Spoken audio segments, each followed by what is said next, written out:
welcome everyone to our second event in the series of 4 different quantum events that we have planned as part of the BCS Quantum Interest Group being run by the London branches of the British Computing Society. So I'm Kate Marshall. I'm a committee member of the North London branch for BCS. I also work for IBM in the role of being a global technical ambassador lead for IBM's Quantum Ambassador team. That is a group of people that are essentially charged with the responsibility of explaining the industry impact of quantum, what quantum is, and how it might affect people. So this is the second event in a series of events that we put together to try and answer some of the most common questions associated with what is quantum computing, which was the focus of our first meeting just a couple of months ago. This is the second event in that series, and today we'll be looking at what does it mean to be quantum safe. We're extremely lucky to have some of the world experts in this field joining us on the panel today. So I'm going to ask them to introduce themselves individually in just a moment. But as a quick summary, we have Zygmunt Lozinski and Lory Thorpe joining us as one of my colleagues from IBM. We also have Ibbeston joining us from Vodafone, and an extra special guest that we only found out less than 24 hours ago would be able to join us today, which is Whitfield Diffie, who's one of the co-inventors of public key cryptography. So we really do have the world experts on this topic in the room. So I'm hoping that everyone will be able to think of some fantastic questions for our panel. The way we're going to run this event is we'll have about 40 to 45 minutes of presentation and discussion from the esteemed panelists. And then we do have time reserved at the end for answering your questions. So if you could post them in the chat feature, I will be monitoring that along with David, who's helping me run this event. And we will be answering those anytime from about 7:15 p.m. local time onwards. So do take advantage of having this very unique collection of people on the call and at your disposal to answer all questions to do with quantum safe. And with that, I'll hand over first of all to Lory, since you're first on my screen. And Lory, if you could introduce yourself to the audience. Thank you, Kate. So pleasure to be here. My name is Lory Thorpe. I am based in London, although at the moment I am in warm Spain. I am part of IBM and I look after the portfolio for telecommunications. And together with Zig, we've been leading the agenda for quantum and quantum safe in telecommunications, working closely with the IBM quantum team. Perfect. Zig, you're next on my list. If you could please introduce yourself. Hello, I'm Zig. I'm from IBM Research. My job is to make the world's networks quantum safe, and hopefully you'll learn about what that means over the course of the next hour. Fantastic. Luke? I'm Luke. I run Vodafone Group's research and development team. So quantum is one of the most fascinating topics that we look after. The others include non-terrestrial networks, artificial intelligence, self-driving cars, and the yet to be defined 6G thing. So that's me. But pleasure to be here and very happy to be working alongside IBM to prepare for the post-quantum era. Great intro. And then finally, Whit, if you could introduce yourself, please. My name is Whitfield Diffie. I'm an ancestral cryptographer. I am celebrating the 50th year of my full-time involvement this past spring, and I'm now giving IBM advice, whether they like it or not, about the every aspect of the quantum computing phenomenon. Amazing. Thank you so much for the introductions, Now, guys. Has everyone heard me? Because I've had trouble hearing other people, and I think I'm probably the problem. This is a music school, not a computer school, and the Wi-Fi is only fair. So I'm prepared to move if you have trouble hearing me. And if you do, sort of raise your hand and wave it at me or something, and I'll get up and try to move closer to the antenna, even if that degrades the scenery a little bit. You're We on. can hear you. Perfect. It's all good. It's all good. Yep. No worries. Okay, Zig, if you want to take it away. Okay. So firstly, thank you very much, everyone, for coming to this event. Sorry that we can't be there in person. We've been promised tea and biscuits courtesy of the BCS, and that can't be because of all the chaos due to it, but never mind. what we're going to do is talk about how we're going to make the world quantum safe and what that means. But actually, given that Whit is in the UK, I thought I'd ask him to start by spending 5 or 10 minutes telling us why public key cryptography was such a radical breakthrough when he invented it, along with some folks at GCHQ 50 years ago, and why it's so critical and what we have to do with it in the future.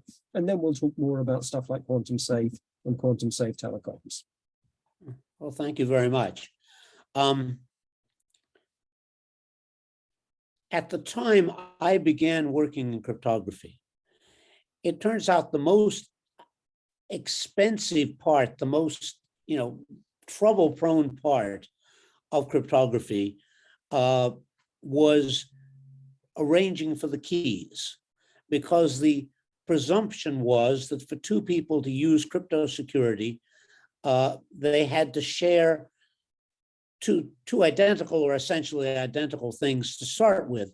And that meant you had to develop huge networks, and GCHQ and NSA did this kind of thing, that manufactured keys at what was called a central facility, and then shipped those keys out to their users. And that could be made to work for military networks, but it really couldn't be made to work for networks of the scale we're engaged in now. And so my fantasy at that time was that I wanted to secure the entire North American telephone system, which I estimated as 100 million telephones. I've never checked to see how close, that could easily be off by a factor of 2. And that means there are a potential of 10 to the 16 possible pairs who might want to talk to each other in complete privacy from everyone else. And so that is what led me to think about different ways of managing keys. As it happens, there's also another problem that I'd been thinking about at that point for quite a while, which is now called signatures, which is, and does exactly what a signature does, allows you to mark a message in such a way that people can recognize the author without being able to counterfeit themselves as the author. So there were actually 2 different views of the way this could be done.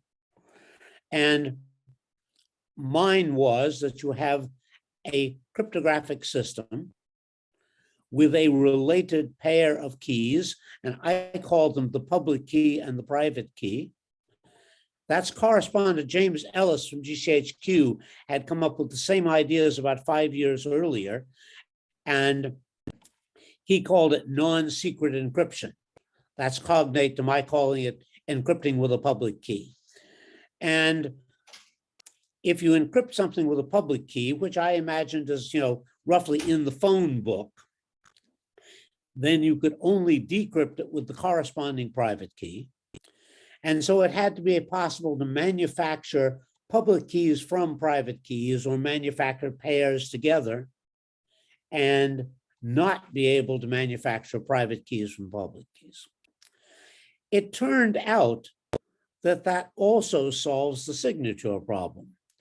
Because if you have a secret key that nobody else knows, and what you encrypt with your secret key can be decrypted with the private key everyone does know, because it's in the phone book, then in effect that functions as a signature, because people can recognize that there is encryption coming in that only one person could have generated.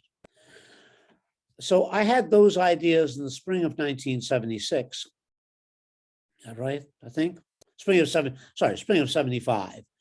And a man named Ralph Merkle had a cognate or associated set of ideas in the fall of 1974.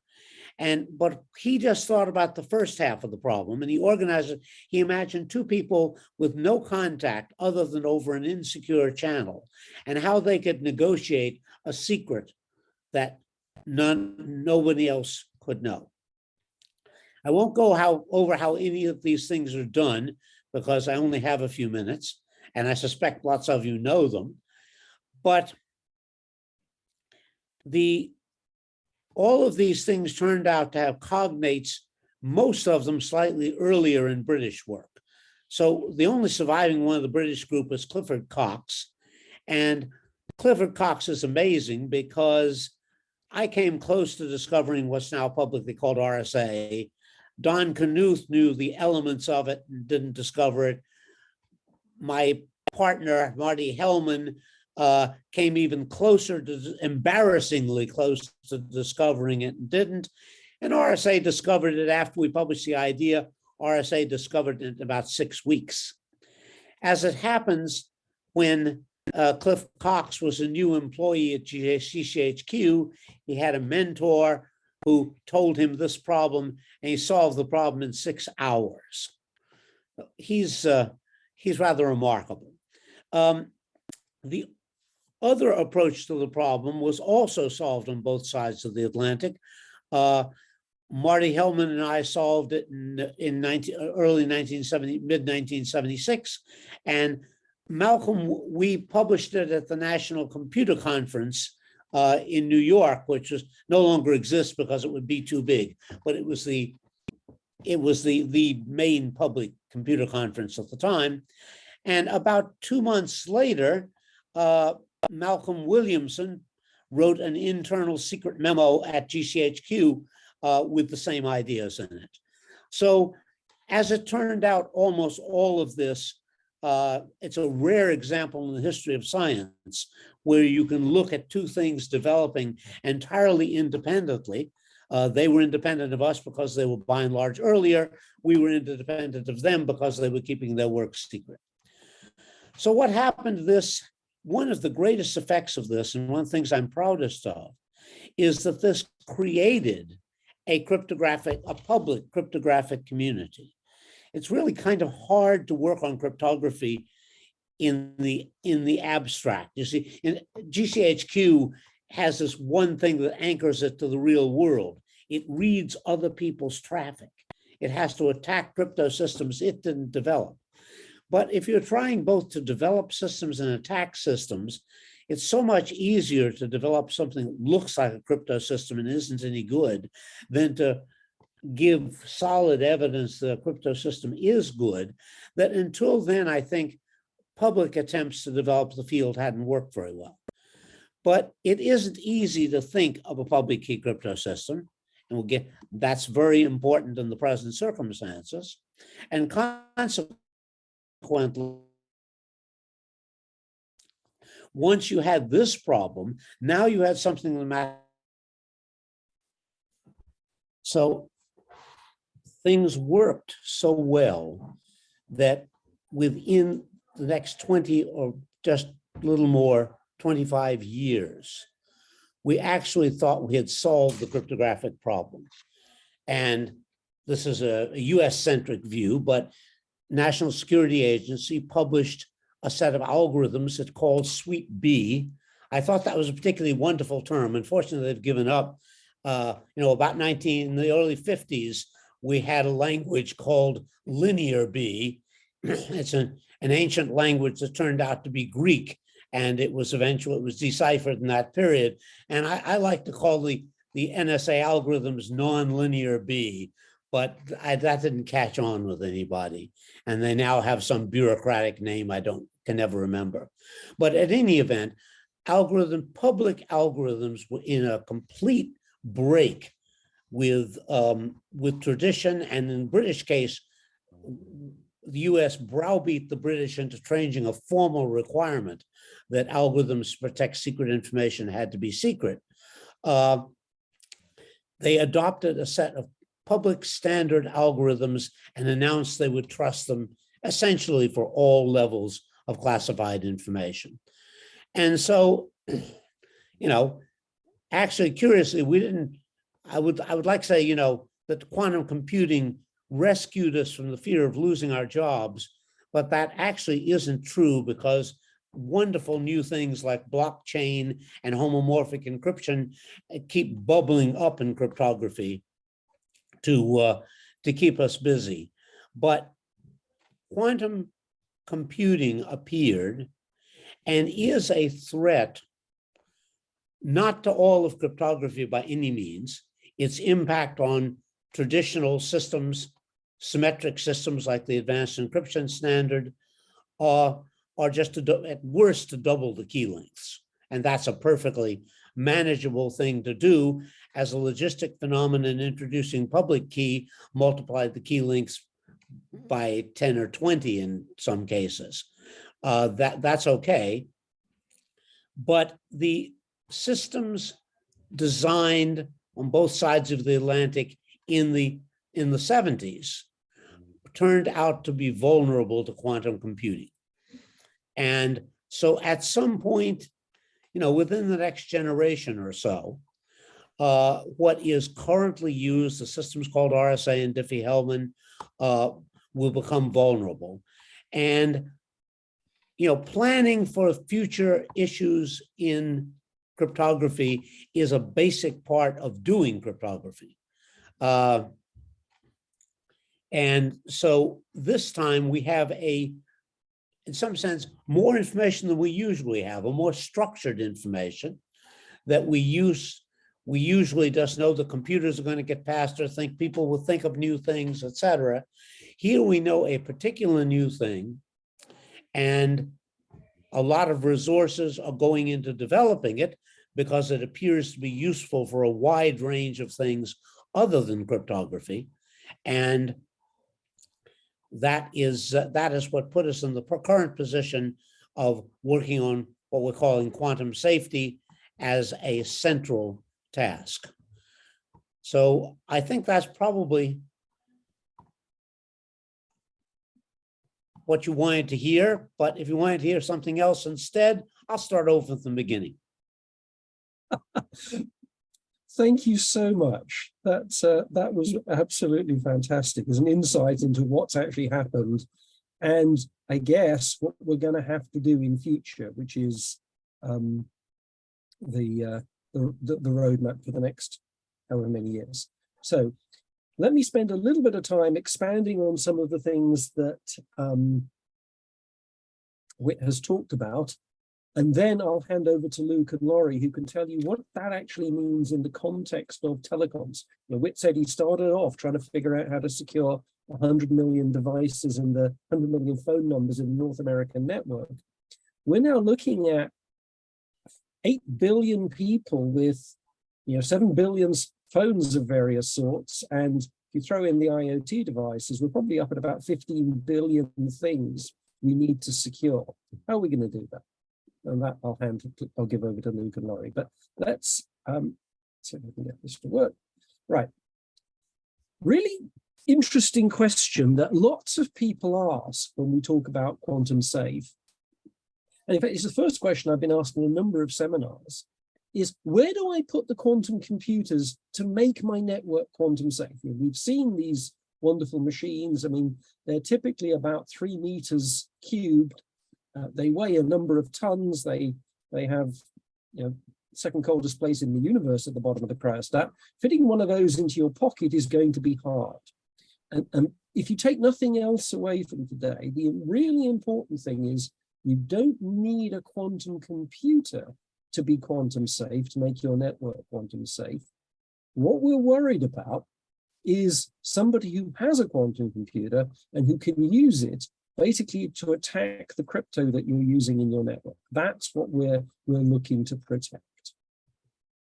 And in particular, we're looking to protect all of the public key systems, all the work of with the RSA team and the folks at GCHQ and the NSA who built that over generations, the stuff that protects the internet and all our mobile networks. So we're pretty key. We know cryptography is important. Now, the insight that is interesting in quantum computing is, that there's a whole set of things we'd love to be able to do with with computers, and some of them are on the margin of what's actually possible. So, looking at materials science, looking at optimization problems are very expensive, and it used to cost the American phone company $10 million for each of the nodes they used to optimize their network. Those were expensive. They were at the boundary of classical computing. And then there are problems that we could never address on the classical computer. Simulating actual quantum states. Tongue-in-cheek version is a caffeine molecule. If you try to simulate that precisely, it's what, 10% of the atoms on the Earth. But simulating the electrochemistry of lithium sulfur for an electric vehicle battery is a really important problem. Improving on the Fish Harbor process for creating ammonia has a 2 to 3% of the carbon footprint of the planet, because we need fertilizers. Those problems we can never solve classically. But there's another interesting problem, which is factoring large numbers, which appears to have a really efficient solution on a quantum computer, but is really hard. And that insight is the one that you take away. That's why this is now important. Because basically, all of the different variants of public key systems at some level involve finding a hard problem that's easy in one direction and difficult in another. Multiplying two numbers together is relatively straightforward. Taking the factor of a number with several thousand bits is really quite hard. And that's why this is so significant. And the insight that came from Peter Shaw and Bell Labs in the mid-1990s was, actually, we can get a way of factoring large numbers on a quantum computer, and a lot of people started looking at quantum computers as a result. And that's what's led to the current question, how do we make the world safe from this attack? Now, why do you care? So if I'm a wicked person and I have a quantum computer, what could I do with it? Well, I could go and steal your data now and put it away, and then when my large quantum computer becomes available, I could decrypt that data. And we talk about harvest now, decrypt later. And that's important now because you're betting against the progress in quantum computing over the next 10, 50 years. Some data has that length of value. You could potentially gain access to critical infrastructure, whether it's the telecoms network, whether it's the public clouds, whether it's the NHS patient record. You could gain access to critical, or the energy systems rather. You can gain access to those systems by faking the authentication. That's clearly not good. And you could forge digital signatures. And so you could change companies' accounts. You could change who owns your house. These are not good either. So we want to stop that from happening. And let's just go through this. We know that we use cryptography to secure the internet. We use it to secure signatures. It's critical to securing financial transactions. We talked about the blockchain. That's how you secure that. And the other thing to understand is the lifetime of data. And a lot of people misguess how important the life of data is. In Japan, your medical records are private for 100 years. A car or a truck typically has a life of 15 to 20 years in terms of how long it's take to get updated. Your passport changes every 10 years. So you've got the upgrade cycle for some infrastructure, and then you've got the length of time that things may be secure. And you can see that those two things interact. And that's why you're seeing a lot of focus now on making things quantum safe, because over the last 7 years, we've gone from systems with 5 qubits, and everybody thought that was pretty impressive, to systems this year that will have over 1,000 qubits. And because a lot of that's based on semiconductor technology, we know how to scale semiconductor systems, and we can see that that will progress rapidly. So we need to keep our data secure. And the public key systems, symmetric systems, pretty much all of the public key systems are the ones we need to worry about. So RSA in particular, DSA, and then the variants that are used for different purposes. Don't worry so much if you use symmetric systems like AES. At the worst case, there is another quantum computing algorithm, which basically means you have to double the key length. Okay, and this is an international problem. It affects all industries, all of IT. But the good news is that as a world, we've been looking at this problem now for a number of years, and the US National Institute of Standards and Technology has been running a program, a competition, if you like. They started off with 82 different entrants, people who came up with what they believed were quantum safe systems. And in July last year, they finally selected 4 candidates that they're going to turn into standards. And those standards are likely to be adopted around much of the world. And you know, my colleagues in IBM research always agreed because they were working on these and they think it's really cool. And indeed, so do I. But you know, we can see this. And now what's happened in the US is there's been a mandate from the White House that says, okay, based on this, we now need to make a transition for all of the systems that are used by the US government, that over the next decade, they will be quantum safe. And then here's a summary of the new algorithms. The key thing is we found what we believe is a different mathematical problem to factoring numbers and the like. It's based on finding points in a multidimensional lattice, and that problem is hard on both a classical computer and a quantum computer. And so we've created a set of algorithms that we believe will resist both types. And they're currently going through the standards process, right? They're writing the detailed technical standards. People have been testing these for the last 7 years. And now we're actually at the implementation stage. That's kind of cool.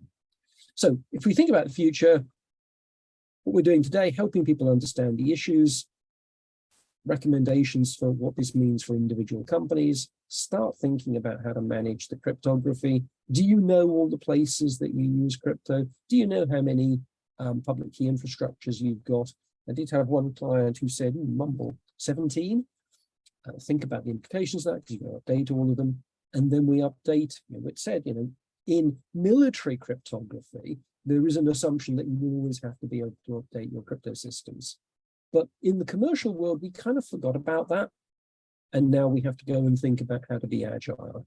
And then over the next few years, we'll be migrating our systems, which is kind of fun. I mentioned that the US government, this is a declassified publication by the NSA. This is the timeline for the US government. And you can see that by 2033, they aim to have all of the critical systems used in the government to be quantum safe. And other countries like Australia, like Germany, like France, are also saying, look, now is the time to start planning. And as soon as the new crypto publications from NIST standards, then we start the process of implementing them. But think now about how to build your own skills. And then IBM, again, we think this is important. So in the same way we created a quantum roadmap, we created a quantum safe roadmap, again, to give people some visibility of what happens over time. Start by understanding what the threat is, and then start to remediate it. But, so that's a big picture. But one of the other questions is, let's think about the 8 billion people in the world and all of their mobile devices and their all of their IoT devices. How do we make the networks behind them quantum safe? And so I'd like to turn over to Luke and Lory, who have been leading the GSMA task force, which is a group within the mobile network. They'll tell you all about that. And they're looking at how to make the world's telecoms quantum safe. Luke and Lory. You're on mute, Lory. You knew you would be. I am on mute. Can you hear me? Yeah. Yep. So should I start? Yep, kick off. Okay. So so we started when we started looking at this. So my background is in telco. We started looking at the quantum safe journey and how it maps specifically to the telco industry. And because telco has some very sort of peculiar things like standards that need to be considered, when we started sort of mapping that journey that Zig was describing around the preparation and then the remediation journey, we realized that actually there were a lot of things that needed to be done from a telco and a wider telco supply chain perspective to ensure that all of the capabilities were there in time for when we needed to embark on this journey.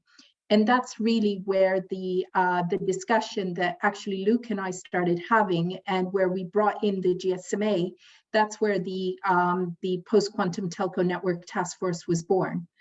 And what we did is we started bringing together. So the GSMA, for those that aren't familiar with it, it's a global industry forum that brings together the telco ecosystem. So it represents the operators and the wider sort of technology providers in the telco ecosystem. And we started this task force that really had the remit of looking at what does quantum safe mean from a telco lens, and what is going to be required to ensure that we have all of those capabilities in place.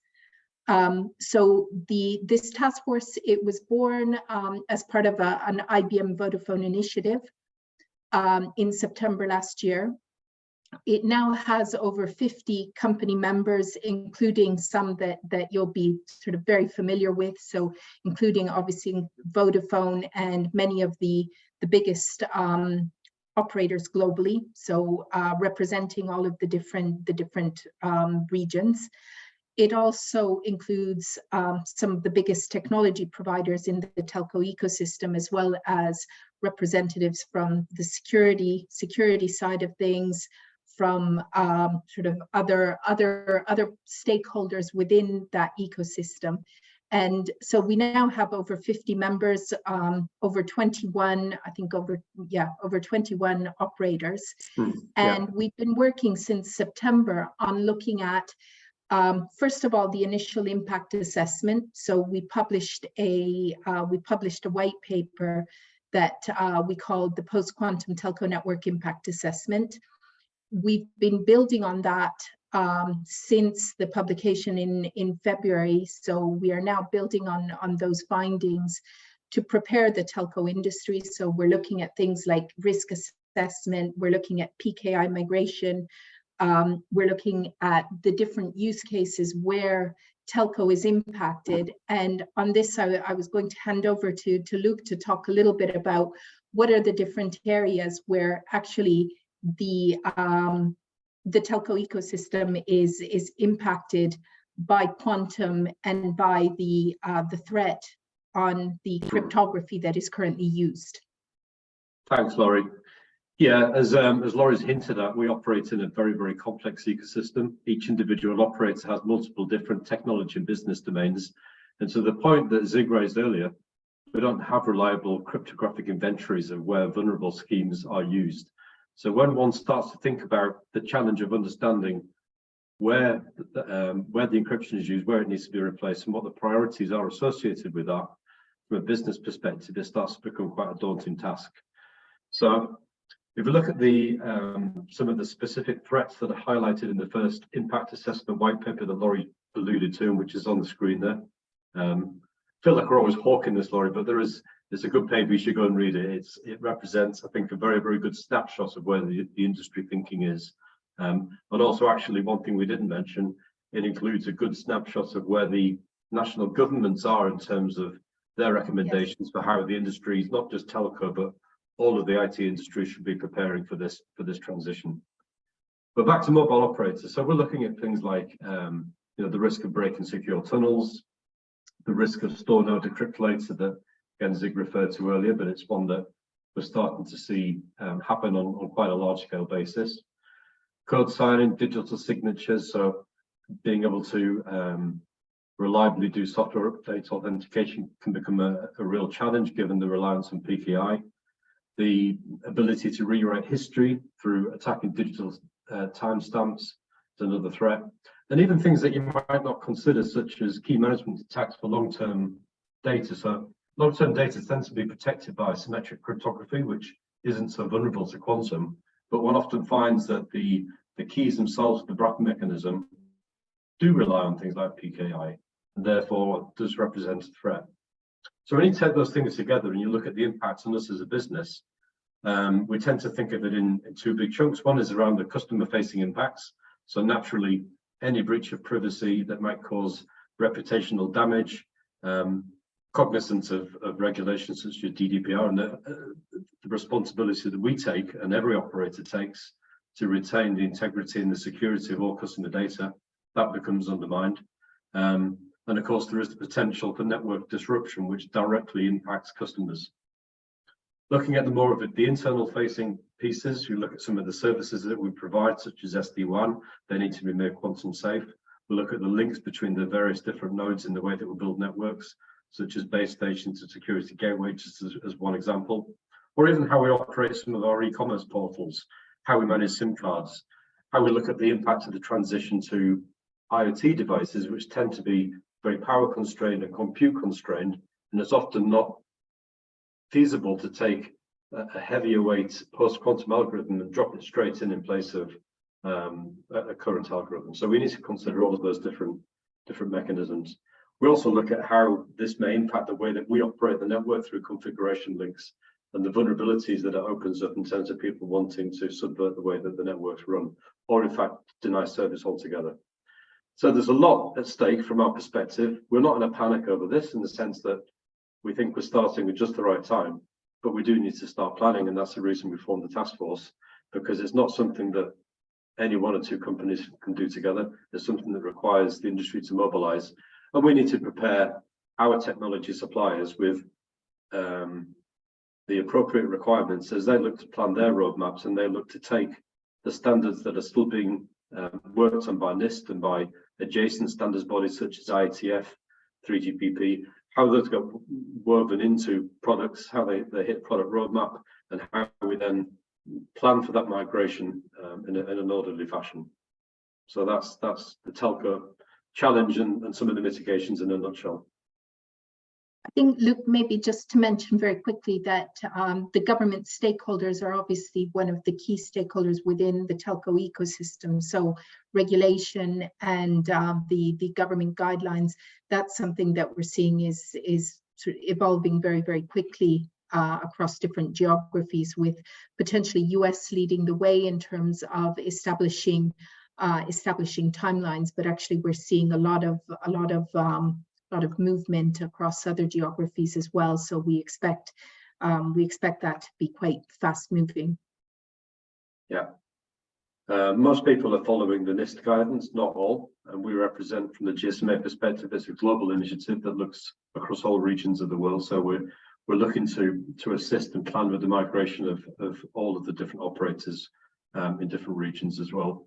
So I think the work we're doing at the moment, it's at three different levels. I think you just alluded to one of them, Lory, which is looking after the way that the standards evolve, making sure that it's in line with the government guidance and recommendations, and then looking at what we need to do as an industry to prepare for this, and how things like how do we engage with different industry groups and standards, how do we prepare to handle some of the legacy impacts that we have, given that we operate multiple generations of technology, all of which have different switch off dates. And then finally, how does each individual operator prepare for the transition in terms of preparing its own cryptographic risk assessments? Lory mentioned before, one of the bits of work that we're doing now actively is preparing a risk assessment framework that we'll be presenting during the GSMA meeting in Las Vegas. So anybody who happens to be in Las Vegas for MWC, please feel free to come along. Zig's laughing because we're shamelessly doing a pitch for our seminar, but it's a great opportunity to learn about what the group has been doing and how to start acting basically in response to the threat. And I will shut up now. Anything else, Lory, if we need to flag? No, I think we're good. I mean, unless there are any questions. I think, Kate, it is perhaps time to see if there are any questions from the audience, or if you have any questions that you might have prepared, and we'll see whether we can answer them. Yes, let's give that a go. So do keep the questions coming in the chat function if you have any. The first one that's come up is that one of the participants would like to hear a perspective on the impact of PQC on biometrics. Does anyone have an opinion they'd like to share on that? That's come up a few times actually, Lory. Yeah. Sorry, Luke, go ahead. If Zig was going to answer, but I was saying that question has been raised a few times. I don't have a clean answer to it at this point. I don't know, Lory, have you got anything to add on the biometric side? Well, I think it's there. I mean, there's a piece there around sort of the how the information is being transmitted, so the communication, and then the sort of the data storage. So ultimately what it comes down to is how it gets transmitted from source to from one endpoint to another, and then what it's being compared against. And I think there, you've got various risks, because ultimately, if the biometrics are being compared, if it's, for example, if you're looking at a fingerprint where you're getting access to something, clearly, if that is compromised, then there's a loss of security. And that's on the data storage side of things. Then, and this isn't a very well constructed answer, but I'm kind of looking at the two aspects around data storage and communication, and both will have an impact from a quantum safe perspective, unless they're sort of properly secured. I guess what I would say is there's nothing particularly special about that as a use case versus others where you would expect to keep the data secure. The other part of it is also it raises questions around storage of DNA and other biometrics as well, which takes us down a whole other angle. But it's that is part of the risk assessment that we're putting together at the moment in terms of people being able to navigate that. But as Lory said, the data exchange itself, we would look to secure that in the same way as we're looking to secure all data exchange with appropriate levels of post-quantum crypto. And Zig, was there anything you wanted to add to that? What you have, what you know, and what you are, those are the only ways you can authenticate. But at the end of the day, it's how the authentication process works and where you store the core material. And that's the thing we have to make quantum safe. As Lory says, other stuff goes across the network. And as Luke says, where you store that critical information. Those two things must be secure as well. I mean, this isn't exactly answering the question, but it is one of the things that has been brought up a few times. It's around where cryptography is used, and particularly when we talk about constrained devices. So are they storage constrained or power constrained or even latency constrained? And there are questions around whether the post-quantum algorithms will perform in the same way as the pre-quantum algorithm. So how does that performance compare? And there are a lot of questions that are being raised, rightly so, that need to be answered.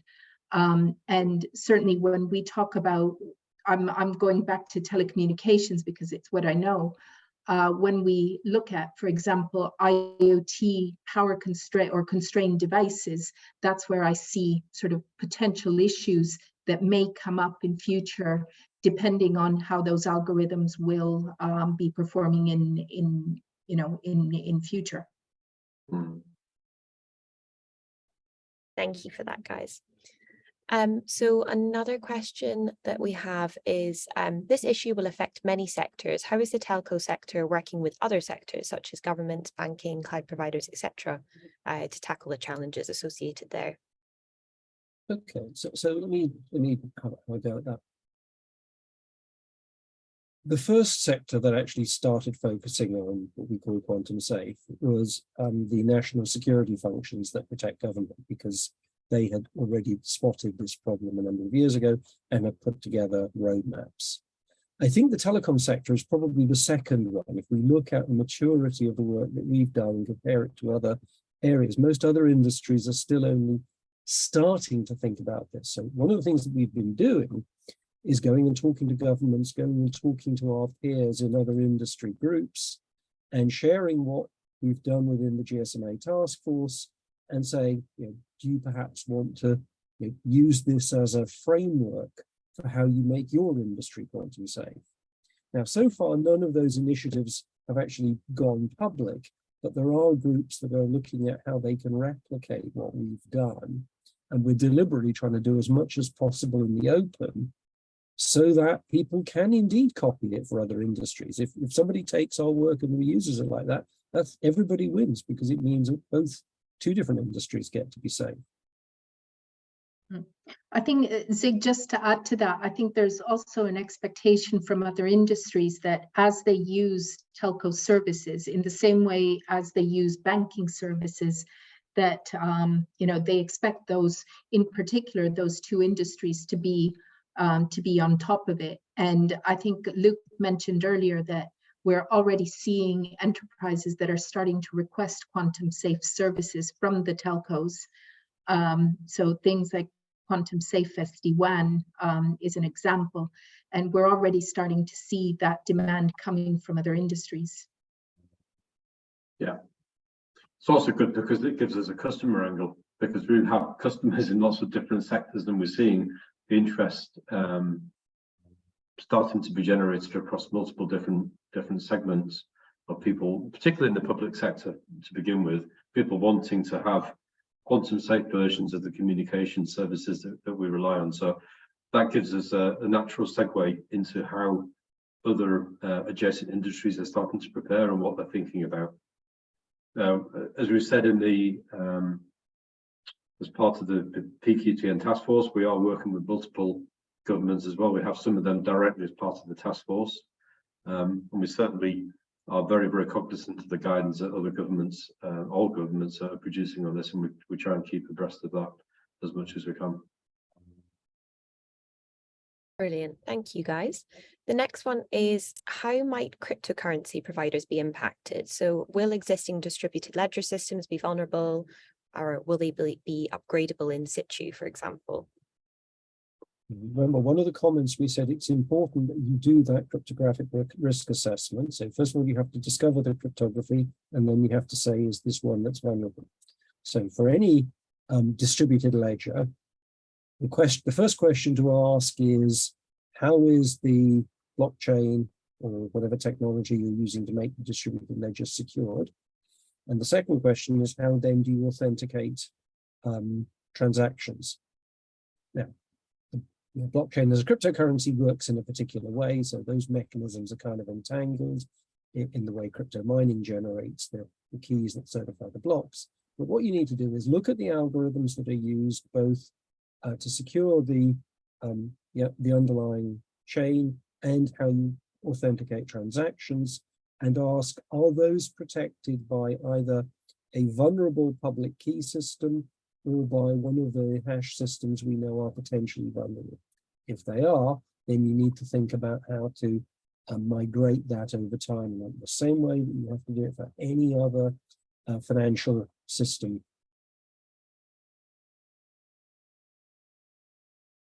Any other comments on that one? Nope. Okay. No, I think that's addressed it. Thank you. Next one is, how global is the approach that you were outlining? So specifically, is China and Russia and others adopting the same standards or going down another approach? So the People's Republic of China has done exactly the same thing as the rest of the world. They have identified the risk. They created the China Cryptographic Research Association, ran a competition in exactly the same way as NIST, and they've identified and approved 4 algorithms that are also lattice-based for encrypting data within China. So, yep, it's exactly the same approach. There's a competition going on in South Korea even now. Yeah, pretty much everybody in the world understands we need to do this, and everybody's going for, let's create standards, because rule 1 in cryptography, do not invent your own crypto. Well, I think most of the world is following NIST. I think at the moment, with the exception of China, that have their own algorithms, and South Korea, I believe, have their own. So most of the world is following the NIST process. But at the top level, the process is similar. In telco, we have Chinese companies are part of the task force, so they're actively participating in the task force, and we are doing our best to keep the standards global from a telecommunication perspective. This may change in the future, but I think we I would say that there's a benefit in keeping those standards global. So as far as that goes, we're keeping a global view, although there could be interpretations in how certain things are implemented, like the example of the algorithms. Perfect, thank you. The next one is this at all related to Tim Berners-Lee's new solid security standards for the internet? Are they related at all?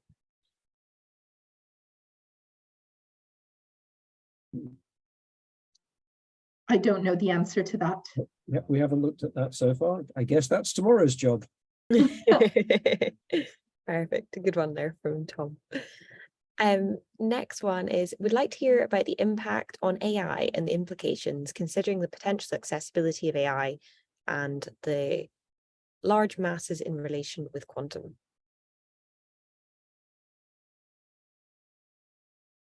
That's more of a quantum computing question than a quantum safe question, I would say.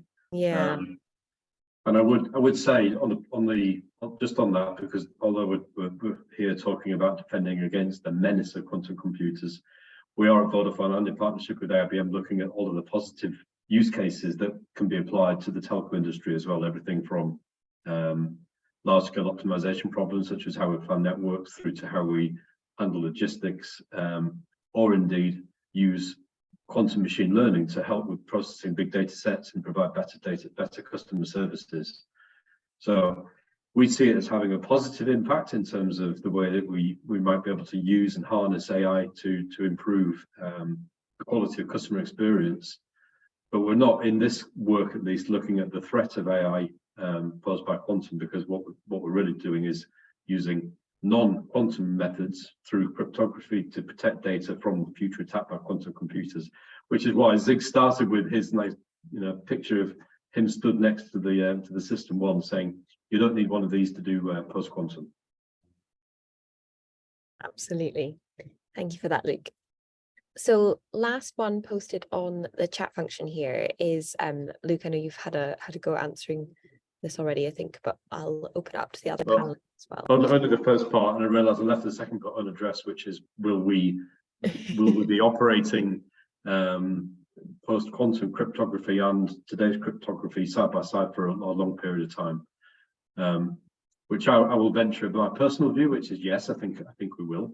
I don't think all data is worth cracking with a quantum computer, and there are timelines involved, which means that you might take a conscious decision based on the business risk of protecting something versus actually the likelihood of it being attacked within the timeframes that we're talking about, means that actually you may as well just continue using today's crypto.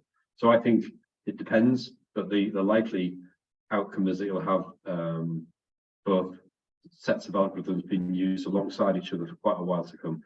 That's my view. I don't know, Lory or Zig, you want to disagree or add to it? We've never seen a flash cut where with the possible exception of Sweden changing the side of the road cars drive on overnight on one particular day, I don't think we've ever seen a flash cut where we suddenly change all of the systems at the same time. That's usually considered to be very high risk. We have parallel running, and crypto is not going to be any different. We will start with the high value systems with long value data. We'll implement post-quantum cryptography there, and eventually we'll get around to worrying about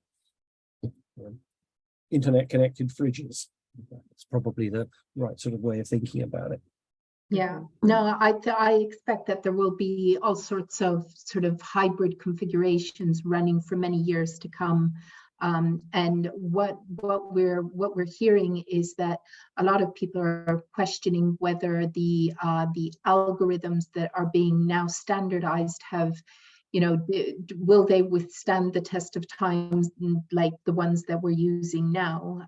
So the current wisdom is that there will probably be combinations of cryptography that will be used to give time to some of the newer algorithms to sort of prove themselves, and it definitely won't be an overnight switch. I don't think we'll have the same thing as the cars in Sweden. No, I don't think so either. It's a really rapidly evolving landscape as well, and you saw the speed with which one of the initial NIST finalists was cracked, just as it had been about to be published. So, just paint a big target, and people are quite keen to. I mean, it may be worth mentioning one thing that we haven't really spoken about too much, but I think an important topic in all of this is crypto agility. So we talk about sort of post-quantum cryptography, but actually the underlying theme here is getting maybe doing better than we have done in the past in terms of both the crypto inventory and the crypto agility, so that we are better prepared going forward to be a little bit more agile in how we manage cryptography. I think that that's something that we didn't necessarily mention, but it is very much a part of the quantum safe journey. Fully endorse that, Lory. I think we've already got requirements in our procurement specifications for crypto agility. We've got to kind of define what that really means, and and define that properly. And that's part of what we're leveraging the task force to do. But it's a very, very important point. We can't hard code in a crypto algorithm anymore and expect it to last for years. We need to be able to respond to the evolving threat. So yeah, that's a good catch. We should have mentioned that before. I think only other question I can see is, again, more of a quantum computing question than quantum safe. But on one of the slides, there was a comment that quantum can reduce millions of years to a matter of hours. Obviously, that one missing a few words, but I'm sure we can interpret the gaps in the middle. Is data in transit currently real-time vulnerable to quantum? Oh, yeah, maybe. Yeah.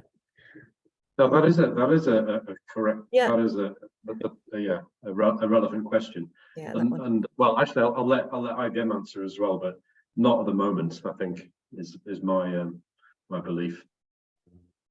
But you go ahead, Zig. And Lory. Right.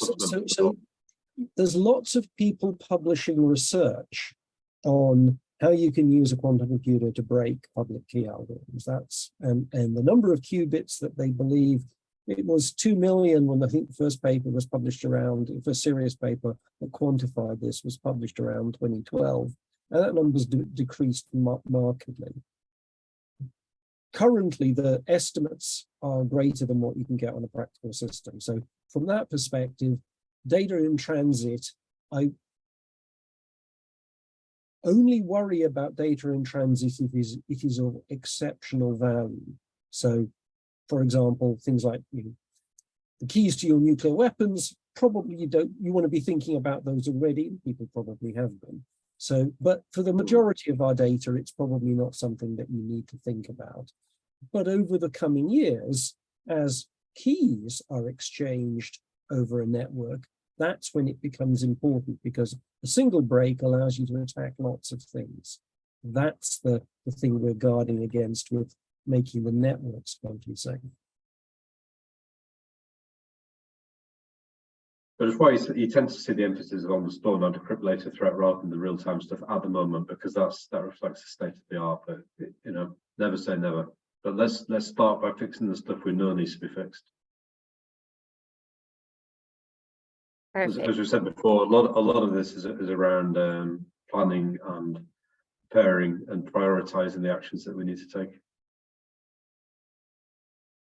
Last question to finish on, which sort of the $1 million question for any quantum computing or quantum safe talk that's come in.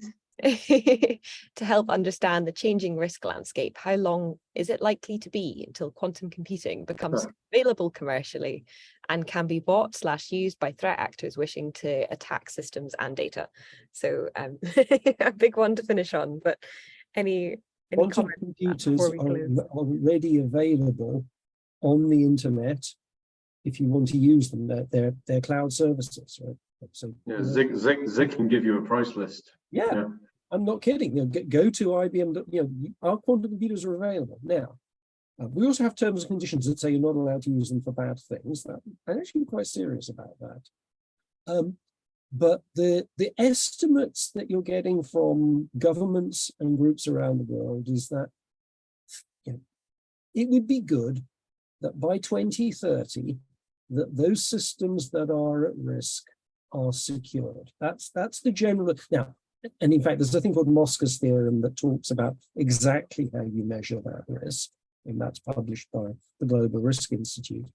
But there's a good reason that the US government and the NSA have published a set of guidelines that say, over the next decade, update all your systems to be quantum safe. And that's probably a good planning rule. This is an engineering task you will carry out over the next 10 years. I guess the other distinction is the question really should be, when is a cryptographically relevant quantum computer likely to be available? Because that's quite different to the types of machine that can be accessed, from one's bedroom right now. If you want to go and play with Qiskit and start running some quantum circuits, but you ain't going to break RSA with that. No. And that is indeed the $64 million question. And you probably won't know when the first one of those is built. And indeed, that's the reason people are paying attention to this, because if somebody, there are many people in the world with multi-billion-dollar budgets building quantum systems. Okay, you have to be able to bet that none of them care about your data. Okay, now that's why there's a focus on making things quantum safe, because there's a lot of investment in the technology and a lot of development. Yeah, and we may not know about all of it. Yeah, and given that we have a set of algorithms that are designed to mitigate the threat being introduced, why not start to plan to use them? Understand the trade-offs, know where it is, start to migrate, then you mitigate the threat. Don't panic, start planning, and anyway, quantum computing is fun, and Kate can give you any number of resources about how to learn about it. But it's fun, and we'll use it in all sorts of very creative, positive ways. We're just preparing the ground, but no, it's a good one to end on. Yeah, it is. Well, thank you so much to all of our panelists for joining us, and to the audience for your brilliant questions. That's been extremely interesting, and I've learned a lot about quantum safe, and I hope that you guys have too. So thank you all for joining, and I believe that any other questions around where you can find the recording and things have been answered by David on the meeting chat, and hopefully see you at the next quantum interest session in a couple of months' time, talking about the industry focus of quantum computing in the UK. So thank you all, and see you soon. Bye. Thanks, Kate. Cheers all. Thanks. Have a good evening. Bye.